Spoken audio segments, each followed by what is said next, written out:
नमस्कार। सत्यतपा नाम के एक ब्रह्मर्षि थे। उनका पूर्वाश्रम में नाम था उतथ्य। वो एक ब्राह्मण थे। उपनयन संस्कार करने के बाद भी एवं गुरु के वहाँ शिक्षा लेने के बावजूद उनको विद्या की प्राप्ति नहीं हुई थी, तो सारा समाज उनको मूर्ख कहकर टीज करता था।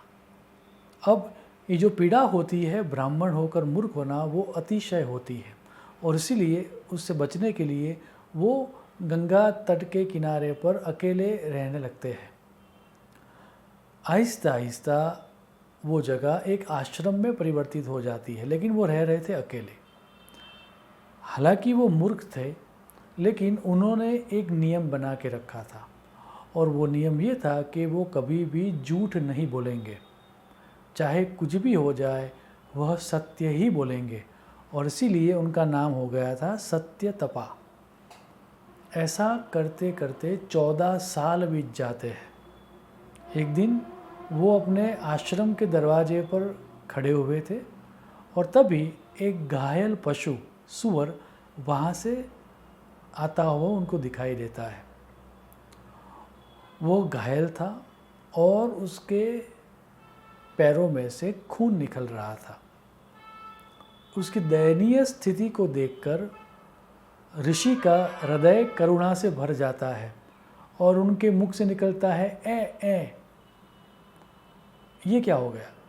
ये जो ए शब्द जो है वह सरस्वती का बीज मंत्र भी है, एम। सो 14 साल की सत्य बोलने का तप, सरस्वती का अनायास किया हुआ मंत्र जाप और हृदय की करुणा भरी स्थिति, इन तीनों के कारण ऋषि को तत्क्षण ज्ञान की प्राप्ति हो जाती है। अब कुछ समय के बाद वहाँ से वह शिकारी भी आता है जिसने उस पशु को घायल किया था और वो ऋषि को पूछता है कि जिसका खून अभी यहाँ पर दिख रहा है कि आपके आश्रम में कोई जा रहा है पशु, ये जो घायल पशु है, सूअर है, वो कहाँ पर है? पहली दफ़े तो ऋषि कोई जवाब नहीं देते। तब शिकारी दोबारा पूछता है कि ये लहू स्पष्ट दिखा रहा है कि पशु अंदर ही है, तो आप बताओ पशु कहाँ पर है? अब ऋषि को धर्म संकट आ जाता है। झूठ वो बोल नहीं सकते और अगर वो सत्य बोलेंगे तो पशु की हत्या हो जाएगी। तभी जो ज्ञान की अवस्था उनकी थी, उनके मुख से एक श्लोक निकलता है। जानकारों का कहना है कि तर्क शास्त्र का प्रारंभ इससे ही हुआ था। वो जो श्लोक है वह यह श्लोक है, या पश्यति न सा भ्रुते, या भ्रुते सा न पश्यति, अहो व्याघ्र स्वकार्यार्थी किम पृच्छसि पुनः पुनः। अर्थात जो देखता है वह बोल नहीं सकता और जो बोल सकता है वह देख नहीं सकता, तो किसकी बात को मैं सच मानूं? तुम मुझे बार बार मत पूछो। वह बेचारा व्याघ्र, उसकी समझ में कुछ आता नहीं और चला जाता है। लेकिन जानकारों ने इस श्लोक के दो अर्थ निकाले। पहला अर्थ बहुत ही स्पष्ट है, आँख जो देखती है वह बोल नहीं सकती और वाणी जो बोलती है वह देख नहीं सकती, तो किसकी बात को सच मानना चाहिए? इतना ही नहीं, जिसकी ऊर्जा के कारण, जिसकी चैतन्य शक्ति के कारण हम जीवन व्यतीत कर सकते हैं, वह आत्मा तो साक्षी है, वो तो कुछ करता ही नहीं। और जो जीवात्मा मन बुद्धि अहंकार से करता है वो तो जड़ है, वो कुछ कर नहीं सकता, तो किसकी बात को सच मानना चाहिए? आगे जाकर बहुत सारे विद्वानों ने इसके ऊपर टीका लिखी है और ये कहा है कि यह कथा जो है वह अगर हम ध्यान से समझें तो उससे वैदिक तरीका समझ में आता है कि हमें किस तरह से सत्य बोलना चाहिए या सत्य को रिप्रेजेंट करना चाहिए। वेद व्यास जी ने भी विष्णु पुराण में उसके लिए एक स्पष्ट सूत्र दिया है। आप सूत्र देखें, तस्मात् सत्यम वदेत प्राज्ञो यत् पर प्रीति कारणम सत्यम यत् पर दुखाय तत्र मौन परो भवेत। अर्थात सत्य कहने से किसी का भला हो, सत्य कहने से अगर आपको लगता है कि किसी के जीवन में पॉजिटिव या कंस्ट्रक्टिव चेंज आ सकता है तो ही आपको सत्य कहना चाहिए। अगर सत्य कहने से किसी को दुख होता हो या फिर सत्य सुनने से किसी के अंदर डिस्ट्रक्टिव इमोशंस जनरेट होती हो तो आपको चुप रहना चाहिए। Interesting, right? क्योंकि हम तो बिल्कुल उल्टा करते हैं। हम सत्य का उपयोग शस्त्र की तरह करते हैं।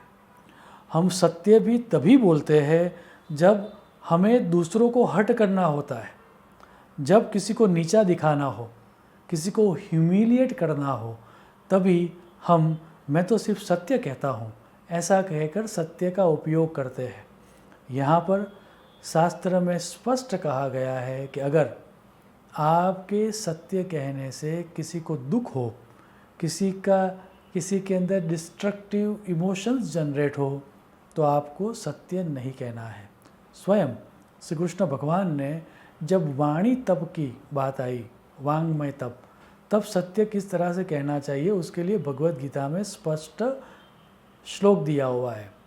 वहाँ पर श्री कृष्ण भगवान ये कहते हैं, अनुद्वेगकरम वाक्यम सत्यम प्रियम हितं च यत।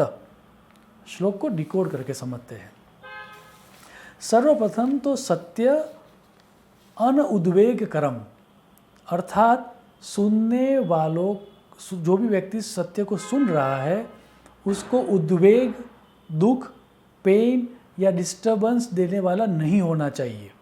दूसरा, अगर आपको ये लग रहा है कि ऐसा सत्य है जो किसी के अंदर डिस्टर्बेंस पैदा करेगा तो मौन रहना ही अच्छा है। दूसरा जो कहा गया वह है प्रियम, अर्थात सत्य बोलना ही है तो आप उस व्यक्ति को प्रिय लगे, उसके अंदर प्लेजेंट इमोशन जनरेट हो, उसी तरह से सत्य बोलना चाहिए। तीसरा जो कहा गया है वह है हितम, आपको ये सोचना पड़ेगा कि यह सत्य वाकई ही में उस व्यक्ति को हेल्पफुल है या नहीं है, उसके लिए बेनिफिशियल है या नहीं है। अगर उस व्यक्ति का कोई हित नहीं हो रहा है सत्य सुनकर तो आपको सत्य नहीं कहना चाहिए। और आखिर में सबसे पहले तो आपको ये चेक करना चाहिए कि जिस चीज़ को आप सत्य समझ रहे हो वो वाकई में सत्य है या नहीं है, या सिर्फ ये मन का भ्रम है। स्टैनफोर्ड एनसाइक्लोपीडिया ऑफ फिलोसॉफी एवं हमारे शास्त्रों में दो तरह के सत्यों की बात की गई है। सत्य भी दो तरह का होता है। एक सत्य है जिसको कहा गया है ऑब्जेक्टिव ट्रूथ और दूसरे सत्य को कहा गया है सब्जेक्टिव ट्रूथ। ऑब्जेक्टिव ट्रूथ ये है जिसको फैक्ट्स, फिगर्स या यूनिवर्सली एक्सप्लेन किया जा सकता है, जबकि सब्जेक्टिव ट्रूथ ये है जो हमारे ओपिनियन, पर्सपेक्टिव पर डिपेंड करता है।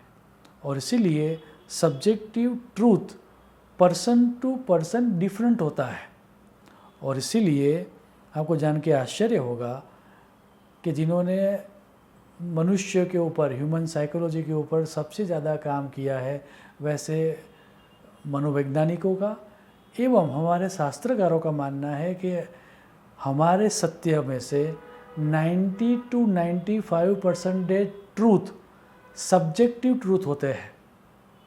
और इसी कारण व्यक्ति टू व्यक्ति, पर्सन टू पर्सन जो ट्रूथ का वर्जन होता है वह अलग अलग होता है। आप सत्य बताओ, कोई और व्यक्ति सत्य बताए तो दोनों का वर्जन अलग इसीलिए होता है क्योंकि वो सब्जेक्टिव ट्रूथ होता है। और इसीलिए जब हमें सब्जेक्टिव ट्रूथ ही बताना है तो हमें याद ये रखना चाहिए कि ये जो वर्जन है ट्रूथ का वो हमारा वर्जन है। हमें लगता है कि ये सत्य है, और जब हमें लगता है कि ये सत्य है और अगर हमें सत्य किसी को बताना भी है तो ये 3 चीज़ें हमें याद रखनी चाहिए। वह अनुद्वेग कर्म होना चाहिए, वह प्रियम होना चाहिए और वह हितम करने वाला होना चाहिए। अगर आपको लगता है सुनिश्चित तौर पर कि आपके सत्य बोलने से जो सत्य सुन रहा है उसके जीवन में पॉजिटिव या कंस्ट्रक्टिव चेंज आएगा, तो ही आपको सत्य बोलना चाहिए, अन्यथा आपको मौन रहना चाहिए। यही है सत्य बोलने का वैदिक तरीका। शुभम भवतु। प्रणाम।